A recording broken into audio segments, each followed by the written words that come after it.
Hey, comic lovers, EMoney, the old man, back in here with you again with Thor, the Dog of Thunder. Hey, look what Thor can do. So close. We're still working on it. All right, so today we are talking about Marvel versus DC, and not just how characters do in a fight, but also in terms of popularity, comic book sales, charisma. Yeah, and who do you want to read more about? Like me, charisma. Right. But also how they do in a fight. All right, get ready to travel through the multiverse, kids. This is Back Issues.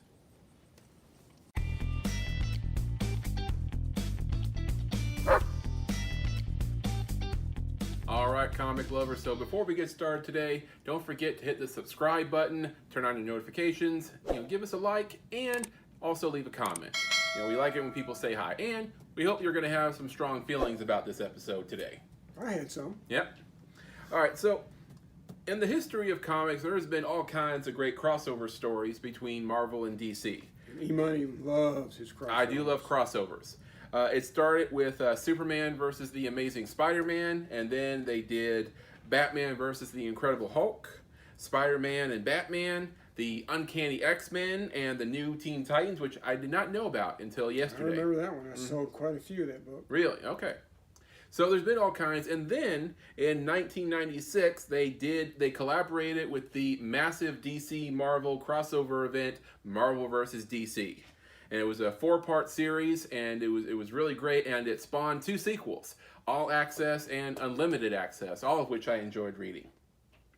So for this episode, we wanted to mostly do a few matchups that have not happened in print, and things that are a good matchup. They're similar, but you just haven't seen them yet. Now, there's so many different characters to choose from for these matchups. I mean, I could think of several characters from Marvel that could be a good matchup for Batman alone.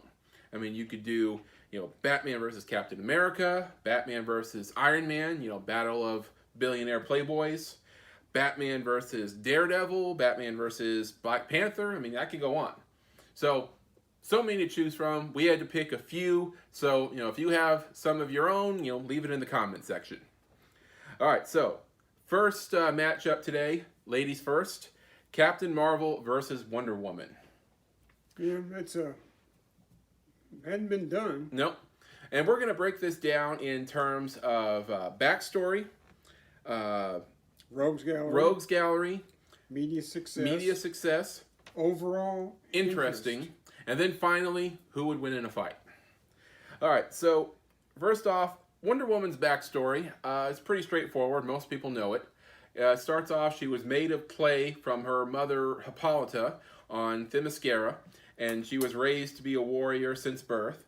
And then when she grew up, she journeyed to man's world, where she met up with Batman and Superman and the other Justice League members, and became a superhero in her own right. Captain Marvel, she's a little more complicated. Now, there have been several heroes, just in Marvel, not just this guy in DC, but also in Marvel. Yeah, not counting him. But also in Marvel, who have donned the name Captain Marvel, or Captain Marvel. We're talking about Carol Danvers here. Now, Carol Danvers began her superhero career as Miss Marvel, and she was caught in an explosion from a Kree superhero named Captain Marvel, where her DNA mixed with his, and she got superpowers. Now, she was Miss Marvel for a long time, but then when Captain Marvel died, she donned the new code name Captain Marvel in his honor. So there's Captain Marvel. So as far as backstory goes, what do you say? Well, I mean, here you've got a character who's been around since the 40s, and a character who's pushing a couple of decades. I mean, I go back with Wonder Woman when she was hanging out with Etta Candy, and the girls had an invisible plane, which made no sense, but still, she's been around for a long, long time. So it's hard for me to pick Captain Marvel's background over Wonder Woman's. I mean, yeah, I got to go with Wonder Woman. Wonder Woman it is. All right, so that brings us to Rogues Gallery. Now, Wonder Woman, she doesn't have the best rogues gallery, but she does have a pretty good one in terms of quantity. Quality, but there's a few gems in the mix. You've got Ares, God of War. You've got Cheetah, who is scheduled to make her debut in Wonder Woman 1984. Then you've got Giganta, Dr. Poison, Dr. Psycho, Cersei. So, pretty good number of rogues. There's some people in there. Mm-hmm. Now, I tried looking up Captain Marvel's rogues gallery, and there wasn't a lot to pick from with just her. With a team like the Avengers, sure, she's got all kinds of people to fight. But just her, not a whole lot to choose from. The only two that really stood out for me was Ronan the Accuser and MODOK. MODOK. I mean, if you want to, you could throw the Skrulls in there. You could even throw the Kree in there. Because she didn't get along with the Kree that much. That great either. But does it compare to Wonder Woman's rogues? I can't say that it does. I have to give it to Wonder Woman again. Okay, there's Wonder Woman. So box office success, or just overall media success. Wonder Woman obviously has had a lot more time to work with. She had the TV series with Linda Carter. She's been featured in several animated films and movies, the Justice League TV show, a couple of animated solo films, and then the DC Animated Universe's Justice League series, which is pretty incredible. I really enjoy that. I mean, it's animated, but in terms of overall continuity, it pretty much rivals the MCU if you just take out the animated factor. Yeah, DC does a good job with the animated films. Mm-hmm. And then, of course, Gal Gadot in the DCEU films, making her debut in Dawn of Justice, and then the Justice League movie, and then, of course, the Wonder Woman solo film. Captain Marvel not had as much success. I mean, I really haven't seen much of her in animated format. Mm-hmm. And she's only been in a few of the MCU films. She was in the Avengers Endgame, and she had her own solo film. Now, as far as the success of each of their films, Wonder Woman worldwide gross was $821.8 million. Pretty successful. Captain Marvel worldwide gross over $1 billion. So as far as just the box office goes, Captain Marvel has her beat. Yeah, but I don't think that's our plan here, is to just count, one or two things, but to do their overall career. Overall media success, really have to give it to Wonder Woman, right? Again, yeah. All right, so that's another point for Wonder Woman. Now we go to who is more interesting. I think it falls back to, we've been with Wonder Woman for so long. I mean, if you know the nistory of the character and the creator and how different he was, different's a good word. Professor Marston was a bit of an oddball. Yeah, he was different, and what his plan for Wonder Woman, which was kind of subtle, but just to see her grow and go through a stage where she didn't have any powers, and then all of a sudden you had Wonder Girl. I mean, nobody knew where she came from, but she was not Wonder Woman's daughter, by the way. Okay. Just so much more depth. Now, is Captain Marvel interesting? Yes. But she doesn't have the history and hasn't been around long enough to get the depth. I mean, most of the time, she's not even in the Marvel Universe. She's off doing something in space that we don't even know what she's doing. Just like an Endgame. So, and I feel like I could pick up a Wonder Woman solo story, pick up the beginning of that story, and know what's going on. With Captain Marvel, unless you know her complicated backstory and everything going on with all the Marvels and everything. Part of that's Marvel versus DC. DC does a lot more standalone stories, so that's just kind of the nature of their two companies. Okay. But you're right. So more interesting, you'd have to give it. Wonder Woman wins again. Wonder Woman again. And then finally, who would win in a fight? Wonder Woman's got the speed, a little. I mean, Captain Marvel's no slouch in the speed category, but she can travel to the universes. But when it comes to here, I'm standing right here in front of you. Can I dodge your punches because I'm quick? And then am I strong enough to deliver a knockout punch And can you even, with your best shot, knock Wonder Woman out? Mm-hmm. I don't know. Well- Marvel has got range abilities. Mm-hmm. So, man, she's tough. I mean, if she could fly through space, she has to be able to take a licking. Mm-hmm. I mean, I think of it like this. I mean, you've got the Marvel Trinity, Thor, Cap, Iron Man. They all fought Thanos. Couldn't beat him. And then Captain Marvel, if it hadn't been for the Infinity Gauntlet, Captain Marvel probably would have beat him pretty easily. Without the gauntlet, sure. And then you've got Wonder Woman. I mean, I feel like she would probably have a little bit of a problem with just Thor. So we'll get back to that. all right. But I got to give it a draw. A draw. All right. So there you go. So who wins overall? Wonder Woman had 4 wins and a tie versus Captain Marvel's tie. So All right. So go Wonder Woman. win goes to Wonder Woman. All right. So on to the next matchup we came up with. This one, I wanted to do 2 magic characters, but I really wanted to do Constantine, the DC character, but I feel like he would be outmatched against Doctor Strange. The Sorcerer Supreme Constantine, he's a little bit more of a jack of all trades, demonologist, sorcerer, exorcist, so he might be outmatched in a straight fight against Strange. So what I came up with was Constantine versus the Scarlet Witch. Now, as far as background goes, Constantine, he... See, I don't know that I can really give an educated discussion of his background because I didn't pick up on Constantine until the late issues of Hellblazer. I have no idea what went on earlier. He seems like a pretty interesting character, but you got the Scarlet Witch out there, and she's Magneto's kid. Mm-hmm. She's got Quicksilver for a brother. She's been on the Brotherhood of Evil Mutants. She wasn't really evil, but she was on the team. Mm-hmm. She's been an Avenger. And we're not even going to talk about the upcoming TV show. I'm going to have to say, a little bit because of ignorance, that I give the vote to Scarlet Witch for background. For background, okay.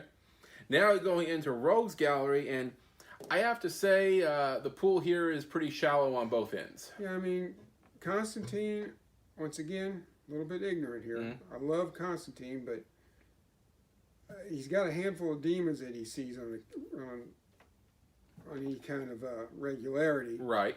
But does he really have a arch nemesis? Mm-hmm.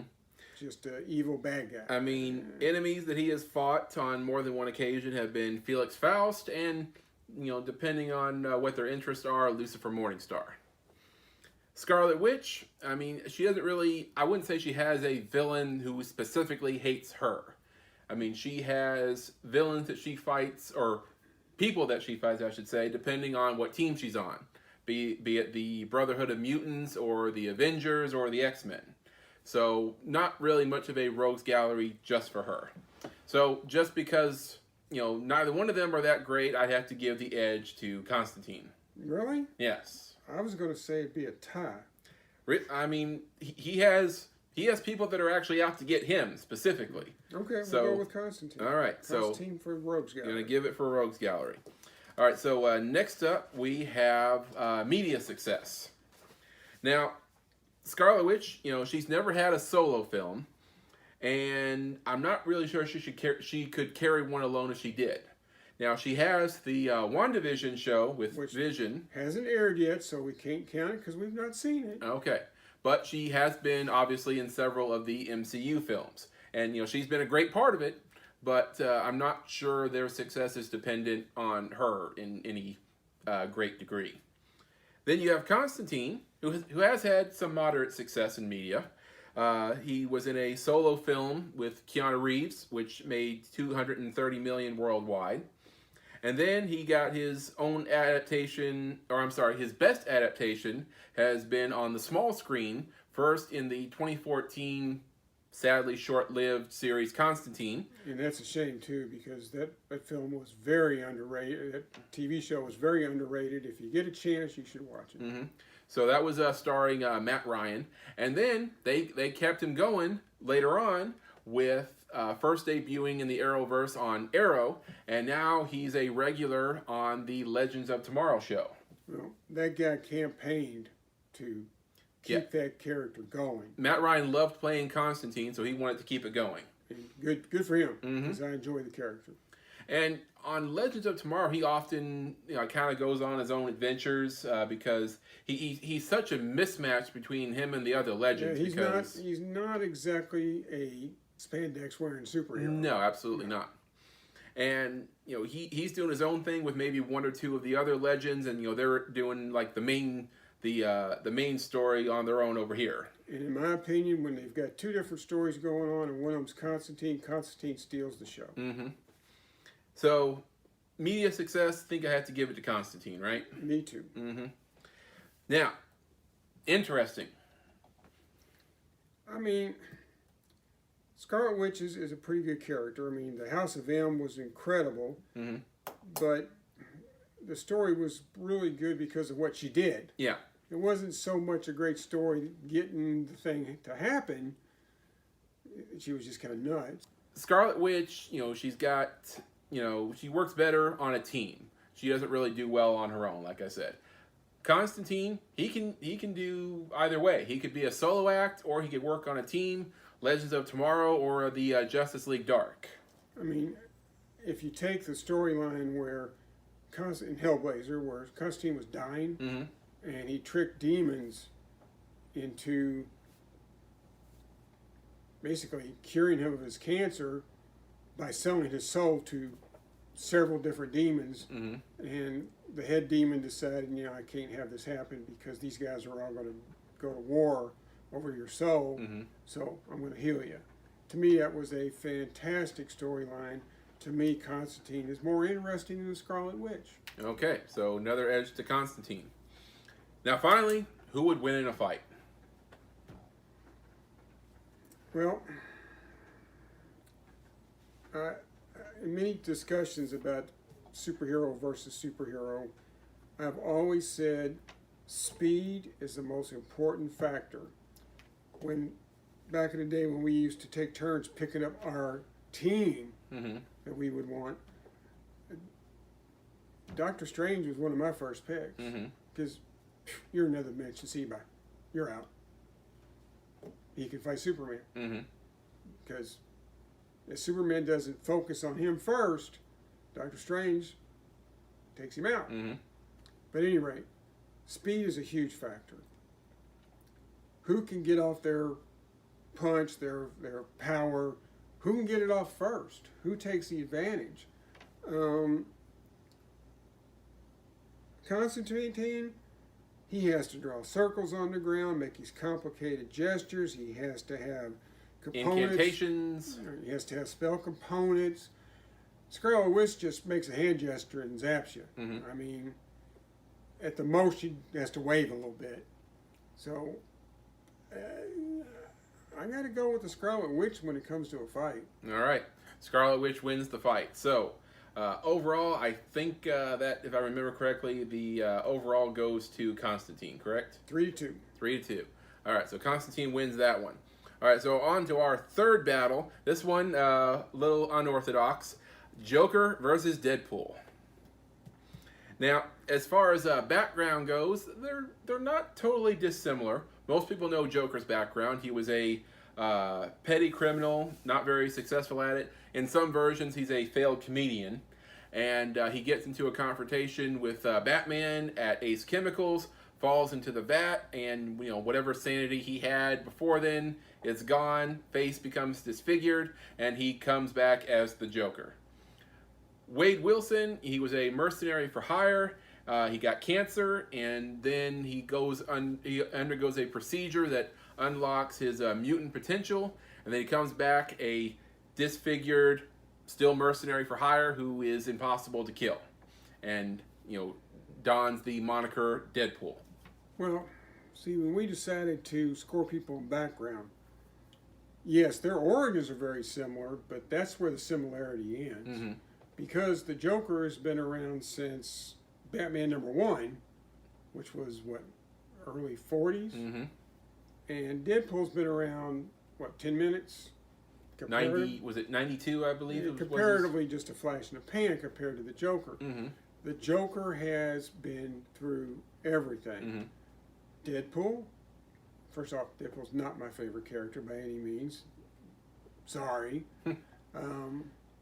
But the Joker, just so much background. I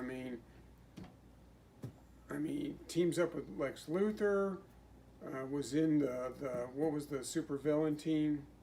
Oh, the Injustice League? He was in the Injustice League. Legion of Doom. Okay, that's it. Mm-hmm. I mean, he's had so much time to become just this deep character. Mm-hmm.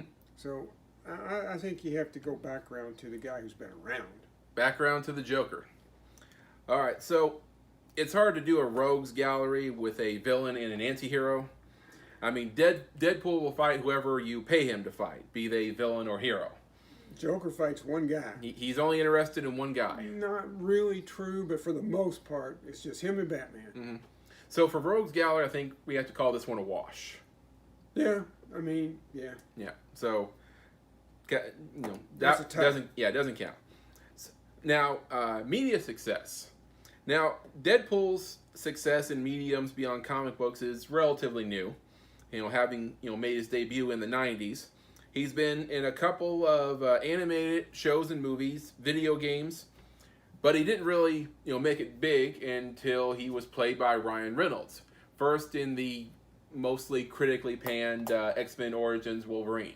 If that was the end of Deadpool, then Yeah, hardly anyone would care. yeah. But he saved it with his first solo film, Deadpool.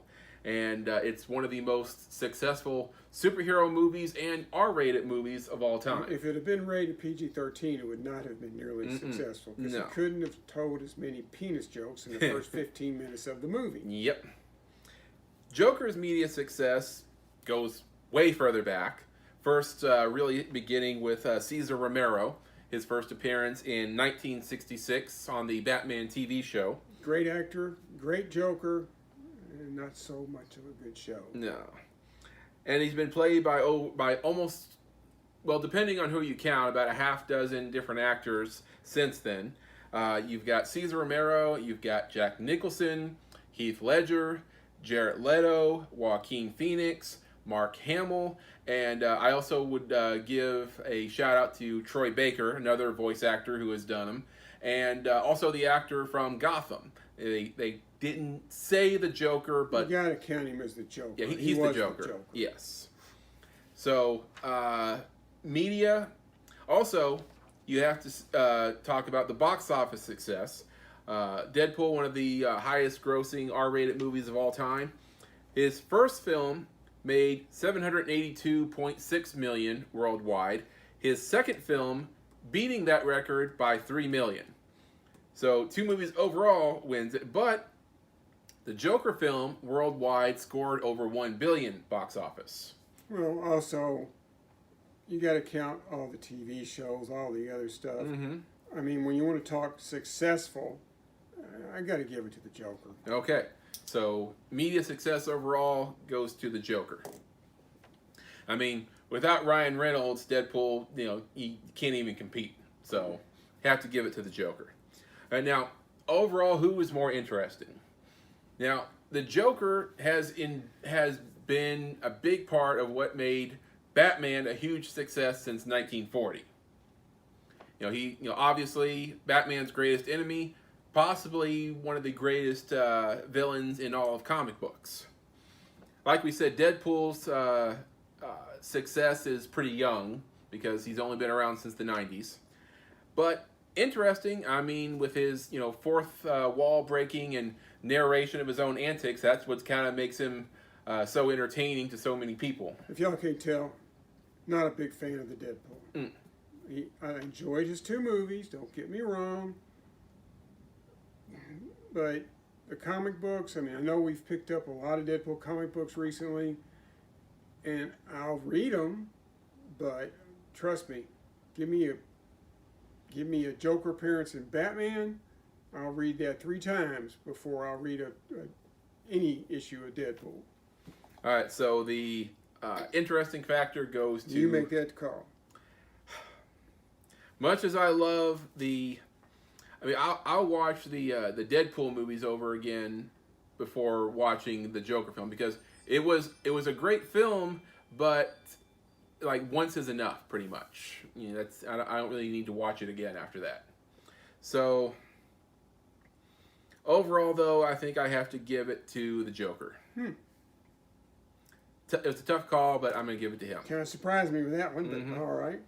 Then finally, a fight. Who would win in a fight? You could say what you want. I know what you're going to say, but I want to mention that Joker, in many ways, is a lot like Batman. Is in that you give him you know what's coming, you give him time to prepare, and he could have a good shot at it. Deadpool can't be killed. I mean, he can be captured. Okay, and then 200 years later, Joker's been dead for 2 centuries, and somebody lets Deadpool out of his cell. Mm-hmm. I mean, Deadpool wins. You got a guy you can't kill, you really could barely hurt him, and he uses guns really well. Joker, most of his guns pop out a little flag that says "Pow."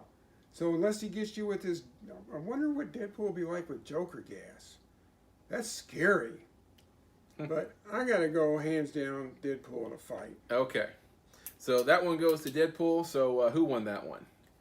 Joker, 3 wins, a tie to Deadpool's 1 win and a tie. All right, so taking out the Rogues Gallery factor, kind of hard for Deadpool to get ahead.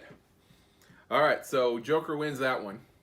Now, on to one that actually has happened in comic books, but I think it should be explored. Flash versus Quicksilver, or a battle of speedsters. Now, as far as background goes, most people know Flash's origin story. He was a criminal scientist working in a lab. He gets struck by lightning, and there's all these chemicals around. He wakes up. He has super speed powers. Quicksilver, background, he's a mutant. He is the son of Magneto and the brother of the Scarlet Witch. And he was raised in the Brotherhood of Mutants until him and Scarlet Witch defected and became both X-Men and Avengers at different points. So there's your background. So what would you grade that at? Remember, I grew up reading the Flash comics. I mean, he's been around most of my life. Mm-hmm. Once again, you're looking at a character who has decades and decades of, or he's got at least a couple of decades advantage over Quicksilver. Mm-hmm. I got to go with the Flash. I mean, Quicksilver can't vibrate through stuff. I mean, better background. All right, so giving that one to the Flash. Rogues Gallery. This is a really uneven matchup here. Yeah, I'm sorry. I mean, I've said this before many times. Batman has the best Rogues Gallery in comic books. Mm-hmm. Flash is number 2. Mm-hmm.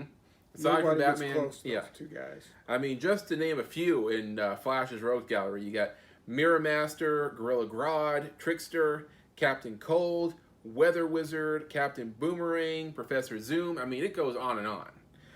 Quicksilver, I mean, he's often at odds with his father Magneto. But beyond that, it's whoever the Avengers, the X-Men, or the Brotherhood happens to be fighting. Like same thing with Scarlet Witch. I mean, no one is really targeting him specifically most times. Do you have a specific nemesis? Right. I don't think he does. I don't know. So, Rogues Gallery, without a doubt, hands down, goes to Flash. Now, media success, it's a little more even than I would have first thought. I mean, Flash has been featured in several animated series and films. I mean, he's been a big part of the Justice League animated show. He had a short-lived TV show in the 90s, And now he is part of the CW Arrowverse with his own show, which is a powerhouse of a show. Yeah. It is really a strong. I mean still going. And he's become a part of the DCEU with his big role being in the Justice League film. I mean, he made small appearances in Batman vs. Superman Dawn of Justice and in Suicide Squad, but his big part was in Justice League, and they keep tossing around him getting a solo film, the Flashpoint movie, but that's still up in the air right now, so can't really count that. Quicksilver has had 2 different incarnations in live-action films, in the Age of Ultron Avengers movie and in the X-Men films. Now, no disrespect to Aaron Taylor Johnson from Age of Ultron, but I have to say that his best incarnation came with the X-Men films. You know, those 2 scenes alone kind of put him over the edge. The scene where they break Magneto out is excellent. The scene where he saves the kids from the Xavier school, that is probably one of my favorite scenes in superhero movies. It's so well done. I mean, bit of trivia for you. The Fox hired a production company just to do those scenes alone. Like, that was their only responsibility for the movies, was to do those 2 scenes. They were done well. So, good success in live-action films. I would say better success than The Flash, just on that factor alone. Overall media success, however, I mean, I don't remember Quicksilver being in much else other than those 3 films. I'd say we make it a draw. A draw. Okay. Yeah. All right, so going to call it a draw for media success. Now, who is the most interesting? It goes back to the background, the depth. Flash has been Barry Allen, Wally West. It keeps going. He's like the Phantom, the ghost who walks. He just keeps coming, new guy. And only one person has donned the name Quicksilver. Right.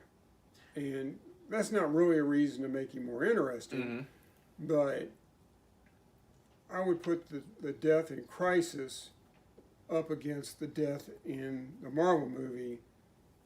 I mean, I know which one I was more moved by, and that was the Crisis. I mean... And, you know, Flash endures as both a solo act and with an ensemble team. I mean, he's had all kinds of great solo stories, and, you know, he works well with the Justice League, and, you know, Wally West, he was on Teen Titans, you know, all kinds of great team-ups. Peter, or Quicksilver, I mean, he doesn't really do well solo. As far as more interesting goes, going to have to give it to the Flash. Yep. And then finally, who would win in a fight? Now, at first it seems really one-sided because they actually have fought in the comic books. In the Marvel vs. DC event, they squared off against each other, and Flash beat him pretty easily.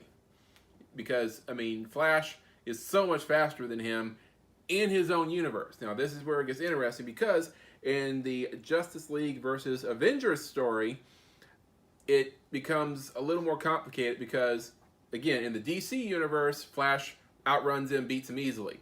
But when Flash goes into the Marvel universe, he can no longer access the Speed Force. So he comes in with some speed, but he quickly burns it off, and he can't access the Speed Force, so Quicksilver quickly outpaces him. Yeah, well, in the DC universe, Flash is much faster. He can phase through stuff, and he's much faster. Right. So, in one universe, easy. In the other universe, let's face it, how much time will a Flash versus Quicksilver fight take? I mean, he beats him quickly, no problem. Is any fight between them going to be anything but quick? Right. So, I got to go with Flash. Going with Flash. All right, so I'm pretty sure I know who won that one. That was... Quicksilver didn't get a win, he got a tie. All right, so definitely Flash wins that one. All right, now number 5, we are on to our main event. The DC Trinity, Superman, Batman, Wonder Woman, versus the Marvel Trinity, Captain America, Thor, and Iron Man. Now, background, I mean, you've got some pretty great stories overall. You've got, the strange visitor from another planet, the billionaire playboy with a tragic backstory, and the Amazon warrior princess. Versus the super soldier out of time, the billionaire playboy, again, with somewhat of a tragic backstory, not quite as bad, but still tragic, and the Norse god. So, background, what would you say? Well, you've got some of my people on these teams. I mean, my favorite DC is Batman. My favorite Marvel is Captain America. But if you were to ask me who between those two has the best background, I got to lean toward Batman. It's such a tragic story. I mean, Cap, got to love his heart. You have to. You have to stand with that guy. But, I don't know. Batman, to me, has a better background. Superman, everybody knows he came from the planet Krypton. I mean, it's such a told story. It's ingrained into our pop culture, pretty much. Who doesn't know that story? Thor, he's the Norse god of thunder. I mean, he's cool. Yep. That, it's pretty good. Wonder Woman, probably the weakest on the DC team when it comes to her background, versus Iron Man. The background you see in the Iron Man movie, that's pretty strong. I mean, background with the two teams is close.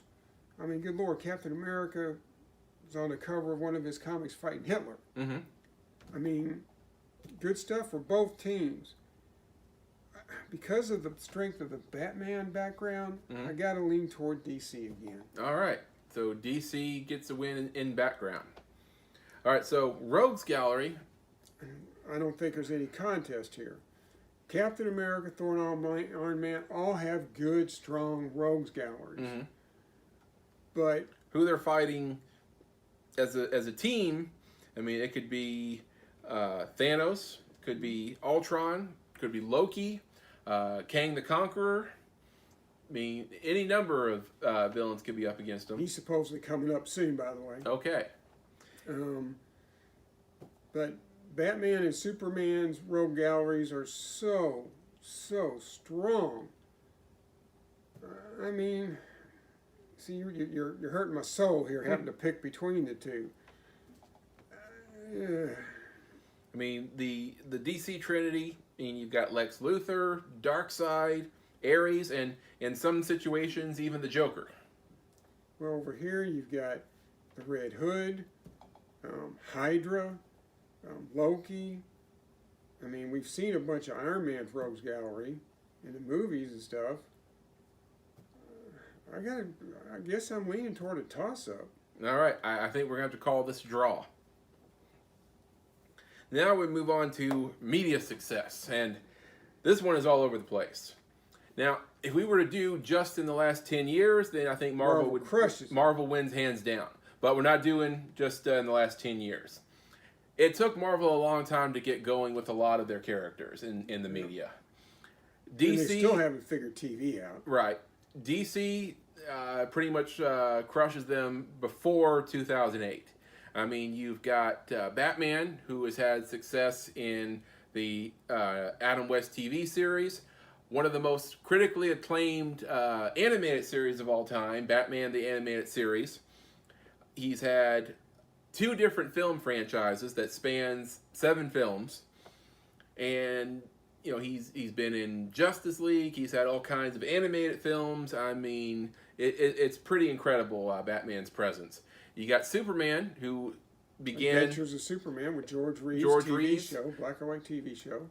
One of the first ever animated superheroes in the Max Fleischer cartoons. Good stuff. If you've never seen it, you need to get some copies of that. Oh yeah, I think you can find it on YouTube still. And you've got Smallville. You've got all the Christopher Reeve films. Adventures of Clark and Lois. It goes on, and then Wonder Woman. You've got the Linda Carter show, and she's had a lot of success in animated films, both solo and in Justice League films. And then of course Gal Gadot, part of the DCEU, probably the most successful DCEU film to date. Oh, and by the way, Gal is Wonder Woman. Yes. So then there you have DC.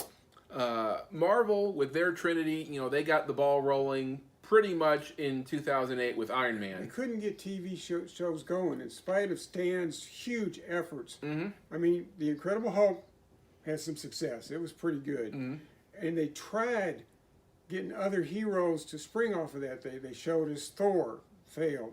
They showed us Daredevil, was good, but also failed. They couldn't get anything rolling off of that. They tried Captain America, which was terrible. What was his name? Reb Jones, motorcycle with a plexiglass bubble shield.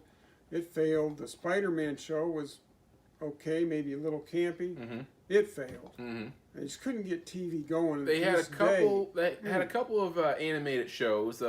I believe it was called the Marvel Action Hour, where Iron Man was a part of that for a while. But Thor and Cap didn't see a whole lot of them. So 2008 they turned it around with Iron Man and then Captain America and Thor. So yeah, if we were doing media success in the last decade, Marvel wins, hands down. But we're not. We're doing overall media success. So Gotta definitely go have with to the give it to DC DC. team. Yep. Now, who's more interesting? Whew. Now, Batman, of course, probably one of the most interesting, enduring characters of all time. I love me some Superman. He's probably one of my favorites. But I concede the point that it's hard to make him interesting sometimes. Too powerful. I mean, I have had this argument with several people, looking at you, Charlie, where, he becomes so powerful that, he gets out of everything. What are you going to do with it? I mean, back in the 60s and maybe through the 70s, Superman had to deal with magic, Mxyzptlk, whatever his name was. He had to deal with kryptonite, all kinds of different kryptonite. Without kryptonite, Smallville didn't have a show. Every episode, the problem was kryptonite. He had to deal with whatever Luther's latest shenanigans were, and he had to keep that old rascally Lois from finding out his secret identity. That was it. That's all you had. I mean, they kept inventing colors of kryptonite to switch the story up a little bit, but he's a tough guy to write for. They've gotten better. The problem is he's got super speed and he's got super hearing. So unless the guy he's fighting has super speed, like how can they lay a hand on him? Yep. Can't sneak up on him. Well, the only way I could argue this is Superman, he has to turn it on. He has to consciously turn on the super speed or the super hearing. Otherwise, he is just kind of, out there and, you could, sneak up on him or surprise him. But once he knows he's in a fight, he turns the super speed on. It's like, how could you lay a hand on him? Marvel, in order to come up with their own version of Superman, they created the Sentry.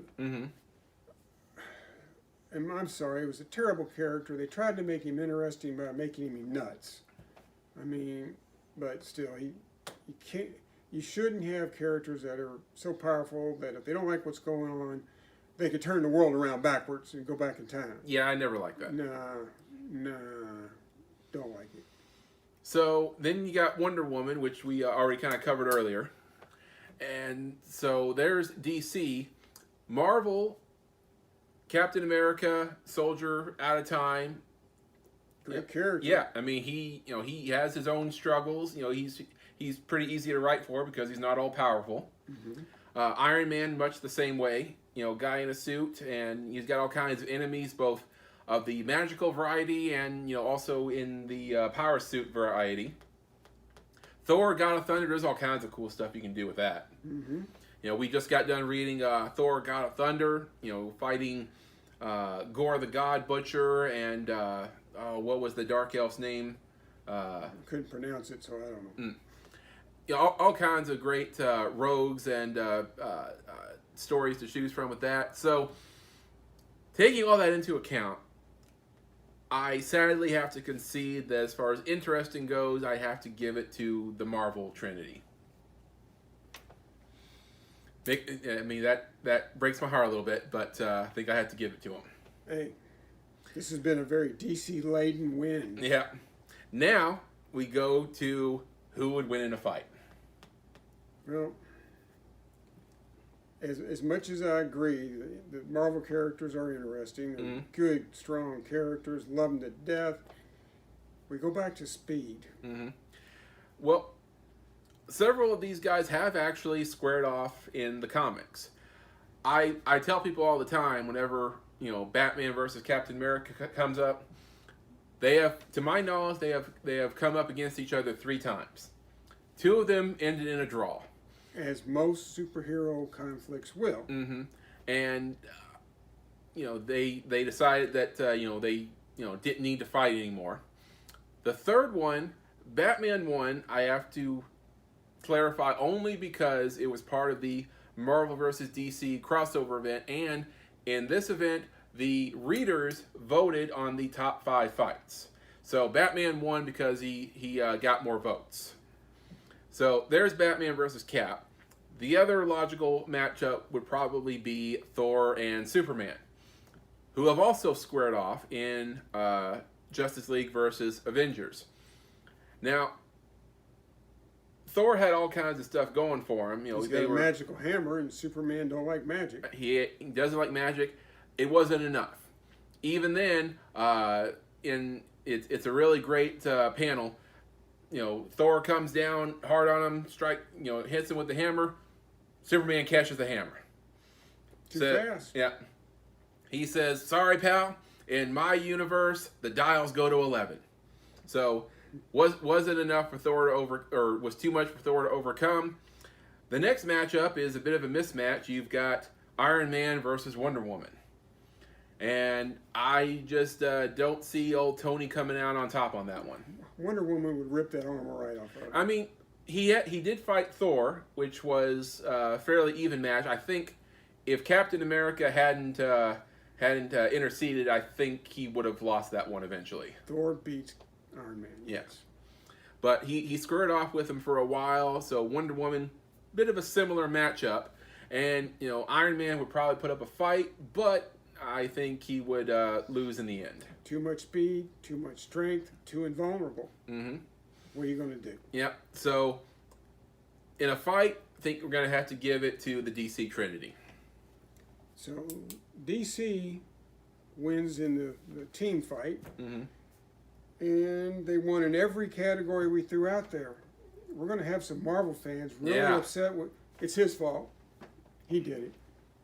All right, so what do you guys think? Do you think we came up with the right winners for these matchups? And what other matchups would you like to see in Marvel versus DC? I want them to tell us how wrong we are, and I want them to convince me. Yeah, I mean, give us your arguments in the comments section. Tell us why we're wrong. Yeah, and if you want to see some unofficial live-action Marvel versus DC battles, I encourage you to check out the Superpower Beatdown channel on YouTube.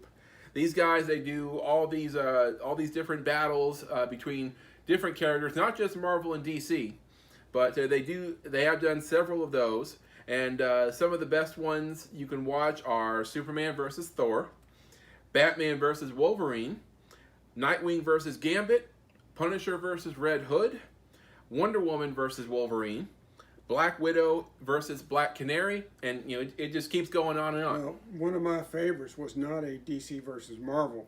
It was Batman versus Darth Vader. Two different endings. Yeah, 2 different endings. Watch the alternate ending, or as I like to call it, the way it should have ended. You watch them both, but yeah, the one he's talking about.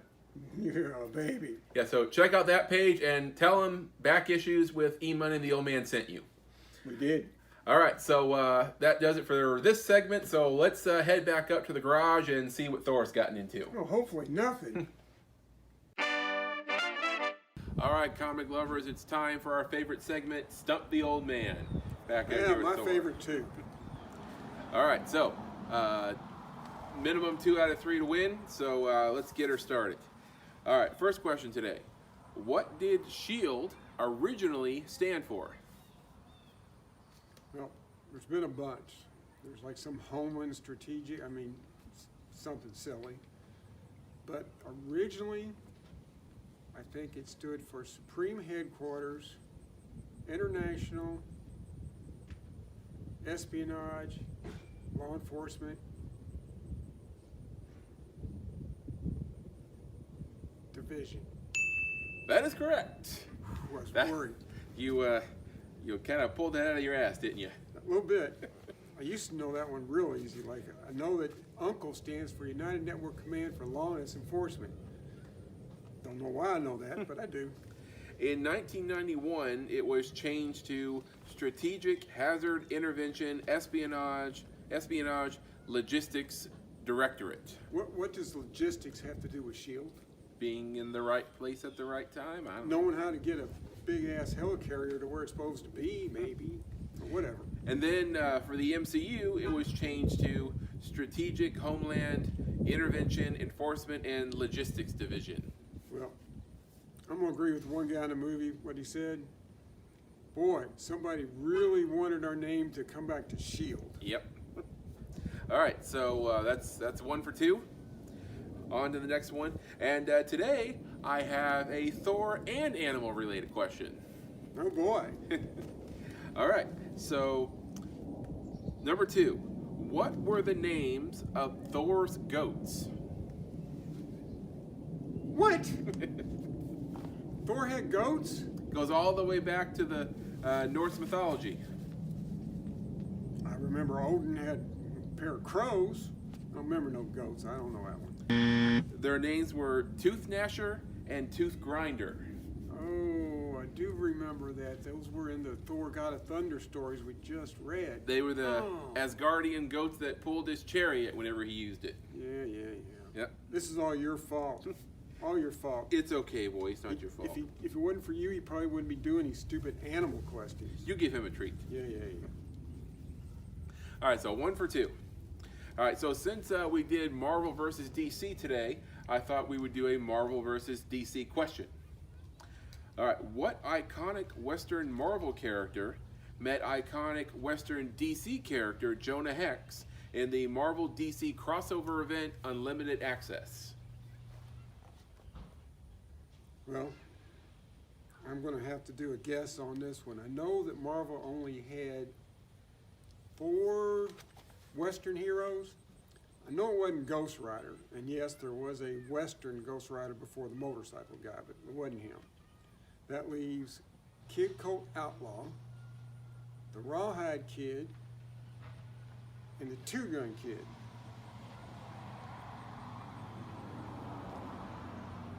I'm gonna guess Kid Colt Outlaw. That is incorrect. It was the Two Gun Kid. In the scene, the two anti-heroes, I guess you would call them, are faced off against each other in a standoff, and our hero Access is stuck in the middle trying to explain what's going on. Two Gun Kid takes one look at Access and goes, "Mighty fine duds there, mister. You wouldn't be from the future, would you?" To which Access goes, yes I am." "Well, then this just be one big misunderstanding." Access sends him back through a portal to get back to his own Earth and time, and he says to Access, "If you see Hawkeye, you tell him I said howdy."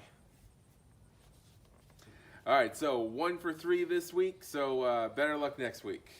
Hey, it's all your fault. Your fault. What? Now he's talking back. You see what we've done? Talk back and you get a treat. Great. All right, comic book lovers, so that about does it for this episode. But before we go, let's talk a little bit about what we're going to be doing next week. Go. And next week, in honor of Halloween, we have a special episode for you because we're going to be talking about the art of cosplay. Ooh. Because everybody likes to get dressed up for Halloween. Oh, definitely. And this is a subject that I've dabbled in a little bit myself. You should see a sexy captain from the Firefly show. Yeah, I mean, resemblance, right? It's uncanny. You just keep thinking that. But we're going to be talking to an expert here. We have a cosplayer. That's right, our first guest star on this show. Nice. And she's going to be sharing stories about cosplaying at different conventions, meeting celebrities, how she got started in cosplay. And she's really cool because she actually makes all of her own costumes. That's a lot of work. Yeah, me, I just piece together stuff. but she makes it all herself, and she's going to be sharing stories with us, and it's going to be a really fun show. All right, so see you guys next week. Excelsior. Hang in there, true believers.